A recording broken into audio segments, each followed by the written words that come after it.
ইরাকে এক নাস্তিকের জন্ম হয়েছিল। সে বলে বেড়াচ্ছিল আমি স্রষ্টায় বিশ্বাস করি না, কারণ স্রষ্টা দেখা যায় না।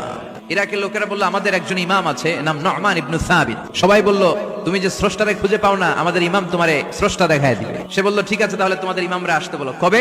সামনের জুমাবারে ঠিক ভর দুপুরে, দুপুর 2টার দিকে জুমার নামাজের পরে আমিও আসবো, তোমার ইমামও আসবে, ডিবেট হবে। দেখি আমি স্রষ্টার বিপক্ষে আর তোমাদের ইমাম স্রষ্টার পক্ষে, দেখি কে জিতে যায়। এই ডিবেট দেখার জন্য হাজার হাজার মানুষ এসেছে ইরাকের কুফা নগরীতে। ওই নাস্তিকও এসেছে যে আল্লাহকে বিশ্বাস করে না, সবাই এসেছে। আসে নাই শুধু ইমাম আবু হানিফা। নাস্তিক কয় তগো ইমাম ডরাইছে। উনি এসেছেন 1.5-2 ঘন্টা দেরি করে। 1.5 ঘন্টা দেরি করে যখন উনি আসলেন, নাস্তিক বলে আপনার সাথে কোনো কথা নাই, আপনার তো সময়ের জ্ঞানই নাই, আপনার সাথে কিসের আলাপ? ইমাম আবু হানিফা বললেন আইন্দি উযর, আমার উযর আছে। কি উযর? তিনি বললেন আমি যখন ঘর থেকে বেরোই আমার বাড়ির সামনে বিশাল এক নদী পড়ে যায়, আর এই নদী পেরোতে আমার নৌকা ব্যবহার করতে হয়। আজকে এসে দেখি নৌকাও নাই, মাঝিও নাই, কিছু নাই, কিভাবে পার হবো? হঠাৎ দেখলাম নদীর পাশে বিশাল বড় গাছ, গাছটা হঠাৎ এমনি এমনি 2 টুকরা হয়ে গেল। গাছ থেকে বিশাল কাঠের তক্তা বের হয়ে গেল, তক্তাগুলো অটোমেটিক্যালি জোড়া লেগে নৌকা হয়ে গেল। এই নৌকা মাঝি ছাড়া সাঁ করে আমার সামনে চলে এলো।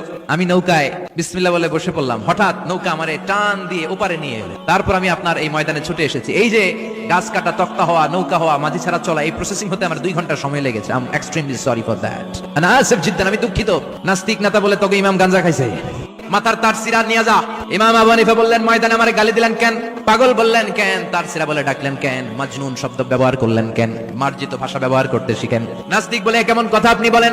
শিক্ষিত মানুষ, দার্শনিক মানুষ, জ্ঞানী মানুষ, ইমাম মানুষ, কোন মানুষ ছাড়া, করাত ছাড়া বিশাল বড় বড় গাছ কাটা যায় নাকি?